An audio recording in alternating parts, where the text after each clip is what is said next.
Hello Pisces, welcome to Guruma Hindi tarot. और ये reading है 15 ऑफ नवंबर से लेके 21 ऑफ नवंबर तक की। तो चलिए देखते हैं आपके लिए क्या मैसेजेस हैं इस वीक में और आप क्या एक्सपेक्ट कर सकते हैं अपनी लव लाइफ में। Messages for Pisces.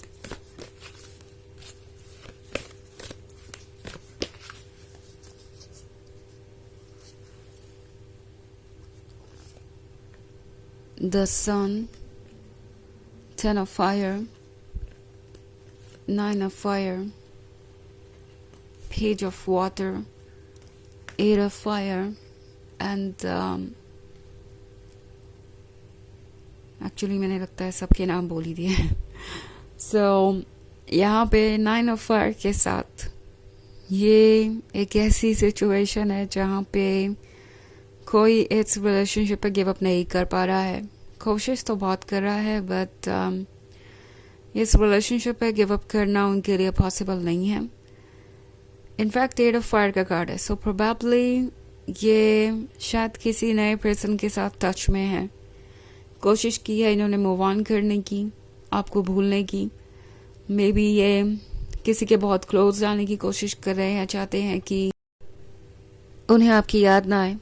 अगर आप उन्हें किसी नए पर्सन में इंटरेस्ट लेते हुए देख रहे हैं, लाइक वो किसी और के साथ रिलेशनशिप में है, जैसे कि आपको भूल ही गए हो, मूव ऑन कर गए हो पूरी तरीके से, या फिर आजकल बहुत ज़्यादा सोशलाइज कर रहे हैं, बहुत सारे लोगों का अटेंशन उन्हें मिल रहा है और वो अपना अटेंशन बहुत सारे लोगों को दे रहे हैं। तो ये एक कोशिश है कि वो आप पे से अपना फोकस हटा सके, क्योंकि इन्हें लगता है कि आपके साथ जो फ्यूचर वो इमेजिन कर रहे हैं वो आसानी से अचीव नहीं कर सकते, क्योंकि पेज ऑफ वाटर का कार्ड है। अगर आप इस बच्चे को देखें तो वो काफ़ी स्ट्रगल कर रहा है इस समंदर के आगे खड़े रहने में। सो कुछ ऐसे ही इस पर्सन का हाल है। ये काफ़ी इमेच्योर हो सकते हैं और इनके पास पेशेंस भी नहीं है। सो इन फीलिंग्स का सामना करना इनके लिए आसान नहीं है। ये वो पर्सन है जिसकी फीलिंग बहुत स्ट्रांग हो सकती है, बहुत इंटेंस हो सकती है। ओके एंड ये पर्सन यही सोच रहा है कि किस तरीके से वो इस सिचुएशन से डील करेंगे। आई थिंक ये वो पर्सन है जो अब अपनी फीलिंग्स को सप्रेस नहीं कर सकता और ना ही उन्हें जाहिर कर सकता है। तो अब किसी तरीके से खुद को डिस्ट्रैक्ट करने की कोशिश कर रहे हैं। ओके बट जो मन के अंदर है वो मन के अंदर है ही, और उसे वो लेट गो नहीं कर सकते। बिकॉज ये 9 ऑफ फायर, ये जो लव वो आपका महसूस करते हैं वो उन्हें खुशी देता है, वो उन्हें लाइफ में एक तरीके का स्केप देता है, क्योंकि 10 ऑफ फायर का कार्ड है। सो मे बी एक ऐसा पर्सन है जो बहुत ज़्यादा स्ट्रगल कर रहा है अपने लाइफ में। इनके ऊपर बहुत सारे बोझ हो सकती है, बहुत सारी रिस्पॉन्सिबिलिटीज़ हो सकते हैं, एंड ये नहीं जानते कि वो कैसे अपने इस तरह की सिचुएशन को संभालेंगे, कैसे इससे बाहर आएंगे। इट्स लाइक सब कुछ एक साथ टू मच टू हैंडल हो गया है और ये पर्सन चाहता है कि वो इस सिचुएशन से खुद को बाहर लाए। बट एनीवेज इसका कोई रास्ता उन्हें नज़र नहीं आ रहा, और फिलहाल वो स्ट्रेंथ भी नहीं जुटा पा रहे हैं, विल पावर भी नहीं जुटा पा रहे हैं इस रिलेशनशिप को कंटिन्यू करने की। आई थिंक ये वो पॉइंट है जहाँ पे इन्हें कुछ चूज़ करना पड़ेगा और कुछ सेक्रीफाइस करने पड़ेंगे, ऐसा इन्हें फील हो रहा है। और इन्हें लग रहा है कि वो अपने लाइफ के चैलेंजेस को, रिस्पॉन्सिबिलिटीज़ को नहीं इग्नोर कर सकते। तो शायद उन्हें इस रिलेशनशिप को ही सेक्रीफाइस करना पड़ेगा, क्योंकि इस रिलेशनशिप में आगे बढ़ने का मतलब होगा वर्क, और आपकी भी कुछ एक्सपेक्टेशंस होंगी, आपके भी कुछ ड्रीम्स होंगे, और वो पूरे वो नहीं कर पाएंगे। एंड इस पॉइंट पर इस पर्सन को लगता है कि इनके पास वो स्पेस ही नहीं है कि वो लव के बारे में सोचे और अपने लाइफ में लव को इम्पोर्टेंट बनाए, लव के लिए एफर्ट कर सके और कुछ इमेजिन कर सके। ये पर्सन एक तरीके से स्टक है। ओके और ये एक वजह है कि ये पर्सन इस रिलेशनशिप में आने वाले चैलेंजेस से डर रहा है। लाइक बहुत टायर्ड है ऑलरेडी, बहुत सारे चैलेंजेस को फेस कर चुके हैं और अब और चैलेंजेस को फेस नहीं करना चाहते, इसलिए ये पर्सन आपसे दूरी बना रहा है। बट दूरी बनाने से दूरियां आ रही है ऐसा मुझे नज़र नहीं आ रहा, क्योंकि ये पर्सन अभी भी आपके बारे में ही सोच के स्माइल करता है। इस 10 ऑफ फायर वाली सिचुएशन से अगर 1 सेकेंड भी उन्हें फ्रीडम मिले तो वो आप ही उन्हें देते हैं, आपके थॉट्स ही उन्हें देते हैं, और वो आपके बारे में सोच के ही स्माइल करते हैं। आपका ये जो लव है वो उन्हें अलाइव महसूस करवाता है और उन्हें लगता है कि लाइफ में कुछ तो इंटरेस्टिंग है, लाइफ में कुछ तो ऐसा है जो सही है और शायद उनकी लाइफ सही डायरेक्शन में जा रही है।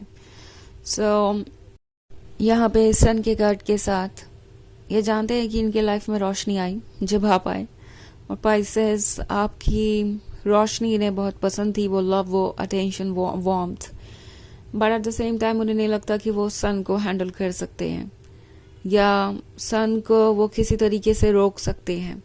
ये डार्कनेस उनकी लाइफ में आएगी ही आएगी, उन्हें ऐसा लगता है।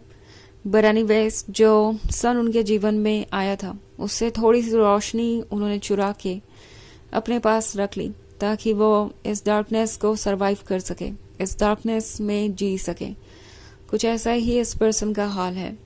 वो मोमेंट्स जो आपने साथ में बिताए थे उसमें से कुछ इनके पास है और वो उन्हीं के सहारे इस डार्कनेस को जी रहे हैं।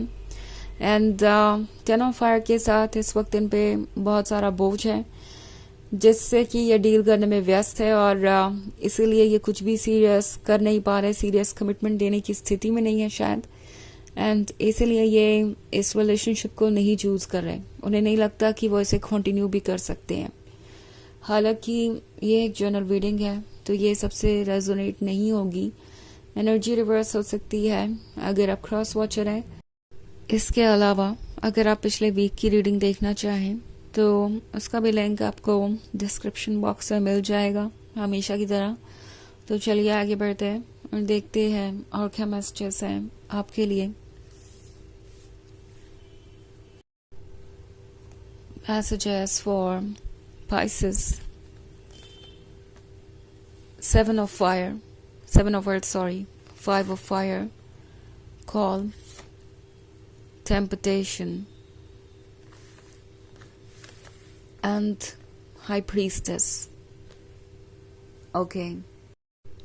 So हमारे पास है 7 of earth and आपको किसी चीज़ का इंतज़ार है, आप चाहते हैं कि फाइनली कोई सॉल्यूशन निकले इस सारी कॉम्प्लिकेटेड सिचुएशन का, बिकॉज 5 ऑफ एयर के साथ लगता है जैसे आपने बहुत कोशिशें की हैं कि ये रिलेशनशिप वर्क करे। एट द सेम टाइम शायद इस पर्सन ने भी बहुत सोचा है इस बारे में, कोशिश की है कि कोई ना कोई रास्ता निकले, बट वो रास्ता इन्हें निकलता हुआ नज़र नहीं आ रहा और इसीलिए ये इस तरीके से एक्ट कर रहे हैं।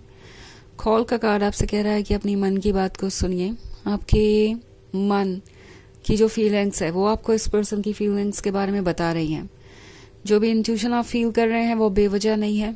इस पर्सन से आप इस वक्त एनर्जेटिकली कनेक्टेड है, सो आपकी फीलिंग्स आपको इनकी फीलिंग्स के बारे में बहुत कुछ बताएगी। हाई प्रीस्टेस है तो आप बहुत इंट्यूटिव भी है पाइसेस, सो अपने इंट्यूशन को सुनिए।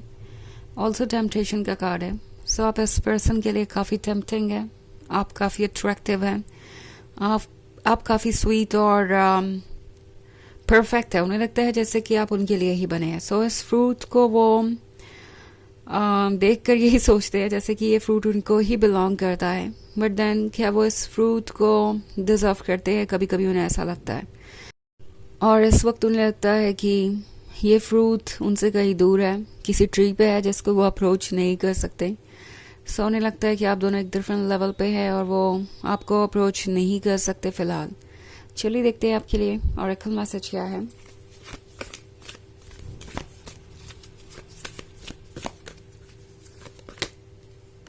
Jewel